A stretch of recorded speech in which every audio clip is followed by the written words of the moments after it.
धन्यवाद अध्यक्ष महोदय।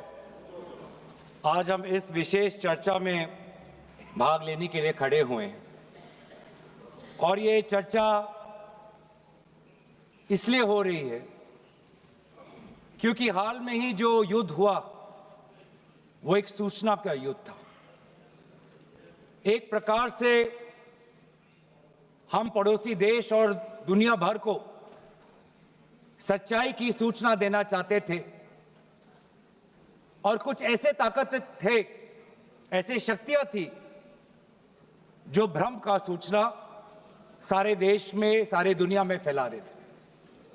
और इसीलिए इस चर्चा का विशेष मांग ये है कि आज सच्चाई सदन में आनी चाहिए, सच्चाई पहलगाम की आनी चाहिए, सच्चाई ऑपरेशन सिंदूर की आनी चाहिए, सच्चाई विदेश नीति की आनी चाहिए। और यही आज हमने सूचना का जो युद्ध की जो बात हम कर रहे हैं वो आज हमने आदरणीय राजनाथ सिंह के भाषण में सुना। बहुत से सूचनाएं दी उन्होंने, बहुत से जानकारी दी, लेकिन रक्षा मंत्री होने के नाते ये नहीं कहा कि पहलगाम में दहशतगर्द कैसे आए। ये नहीं कहा कि बेसारन में जहां पर 1000 लोग जाते हैं, खुशियां मनाते हैं, कैसे 5 दहशतगर्द वहां पर जाकर 26 लोगों की गोलियों से छलनी करते हैं। ये बात, ये सूचना रक्षा मंत्री ने नहीं दी। यही है सूचना का युद्ध कि इतनी जानकारी देते हैं कि कभी कभी सवाल पूछना भी भूल जाते हैं। और आज ये है हमारे विपक्ष का कर्तव्य कि हम सवाल पूछेंगे देश हित में, राष्ट्र हित में। आज देश ये जानना चाहता है कि वो 5 दहशतगर्द कैसे घुसे और उन दहशतगर्दों का भी मकसद था। पाकिस्तान से आए हुए वो दहशतगर्दों का क्या मकसद था? उनका मकसद था कि जम्मू कश्मीर की अर्थव्यवस्था को तनाव करना, विनाश करना। उनका मकसद था कि भारत देश में एक सांप्रदायिक वातावरण का जन्म देना। उनका मकसद यह था कि भारत और पाकिस्तान का एक हाइफिनेशन होना। यह था उनका मकसद। लेकिन सर, मुझे दुख है कि आज राजनाथ सिंह जी ने सैनिकों की बात तो की, लेकिन जो हमारे भारत की जो आवाम है, जो जनता है, जो उन्होंने पाकिस्तान के दहशतगर्दों का पूरी जो मंशा है उस पर उन्होंने पूरा नकारा। और हम एकजुट रहे। हम, मुझे भारतीय होने का गर्व है। हमने देखा बेसारन में कि किस प्रकार से जम्मू और कश्मीर के लोगों ने पूरे देश भर से आए हुए जितने भी पर्यटक थे उनकी मदद की।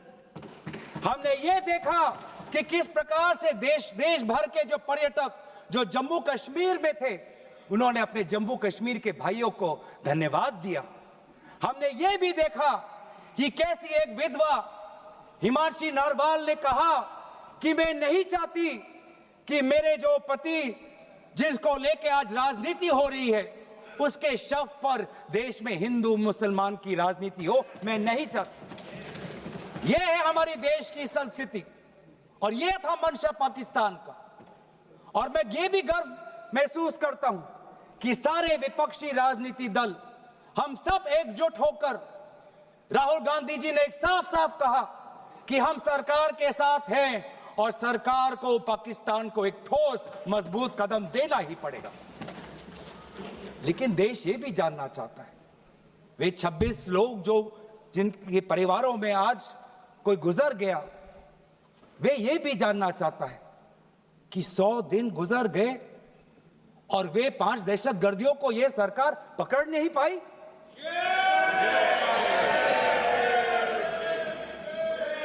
देश के वो लोग ये भी जानना चाहते हैं कि ये जो 5 दहशतगर्दे थे, दहशतगर्दी जो आए टेररिस्ट, निश्चय इनको किसी ने पनाह दी, निश्चय इनको किसी ने जानकारी दी निश्चय ये पूरा जो 1 घंटा का जो उन्होंने गोला बारूदी की, उसके बाद ये फरार हो गए।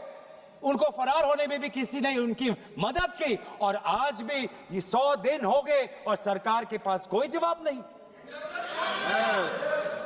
आज आपके पास ड्रोन है, आपके पास पेगासस है, आपके पास सैटेलाइट है, वहां पे सीआरपीएफ है, वहां पे बीएसएफ है, वहां पे सीआईएसएफ है, वहां पे आदरणीय गृह मंत्री कुछ दिन पहले ही गए थे पूरा रिव्यू लेने के लिए, और आप किसी को पकड़ नहीं पाए। ये कैसा बंदोबस्त?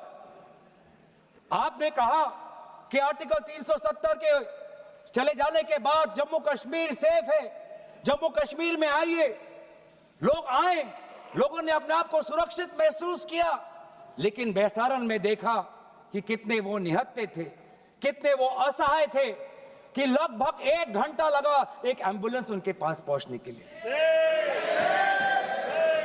पुलिस पर अगर आर्मी भी आई तो चल के आई। और सर, मैं वो नजारा भूल नहीं सकता, एक मां और एक बेटी चल के नीचे आ रही थी, एक भारत के सिपाही को देखा और सिपाही को देखकर वो रो पड़े, खुशी से नहीं, डर से, क्योंकि उनको लगा कि वे दहशतगर्द जिन्होंने सिपाहियों का यूनिफॉर्म पहनकर वहां पर लोगों को मारा, आज वही दहशतगर्द आज पहाड़ के नीचे उनका इंतजार कर। उस भारत के सिपाही को कहना पड़ा कि मैं भारतीय हूं, तुम डरो मत, मैं भारतीय हूं, तुम सेफ हो, सुरक्षित हो। ऐसा दहशत उन्होंने महसूस किया। इस दहशत के ऊपर, इस डर के ऊपर आदरणीय राजनाथ सिंह एक शब्द तो कहते, आप एक शब्द तो कहते। ये आपकी भी जिम्मेवारी है राजनाथ जी, ये आपकी भी जिम्मेवारी है, रक्षा मंत्रालय का भी जिम्मेवारी है। बार बार हम ये देख रहे हैं सर कि आदरणीय गृह मंत्री जाते हैं, कहते हैं कि बहुत अच्छा बंदोबस्त हो गया है, टेररिज्म के हमने उनकी रीढ़ की हड्डी तोड़ दी, तब भी उरी होता है, तब भी बालाकोट, तब भी पुलवामा होता है, तब भी पहलगाम होता है। अंत में जाके जिम्मेवारी कौन लेता है? जम्मू कश्मीर के लेफ्टिनेंट गवर्नर नहीं।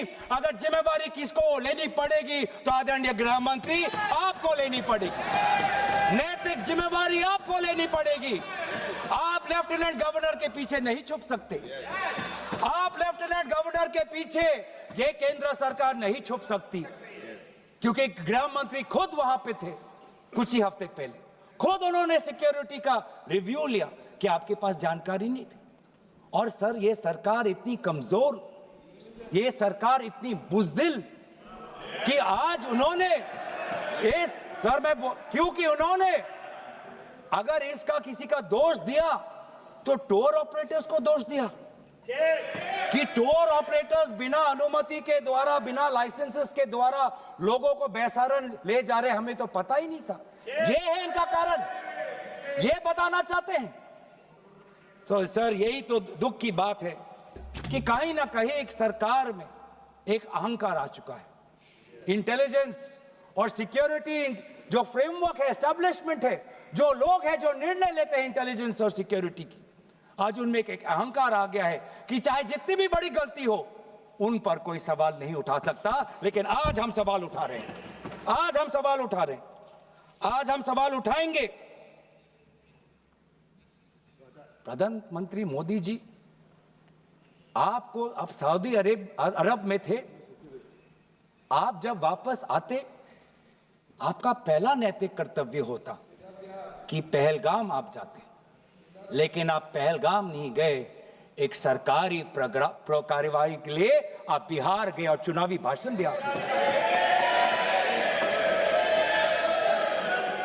देश के मुखिया सऊदी अरब में थे, पूरा कार्यक्रम उन्हें संपूर्ण किया, वापस आए और वो पहलगाम भी नहीं जा पाए और बिहार में जाके चुनावी भाषण दे रहे। अगर पहलगाम में कोई गया तो हमारा नेता राहुल गांधी गया। अगर पहलगाम में जो लोगों की मृत्यु हुई उनके लिए अगर शहादत की मांग कोई कर रहा है तो हमारा दल का नेता राहुल गांधी कर रहा है।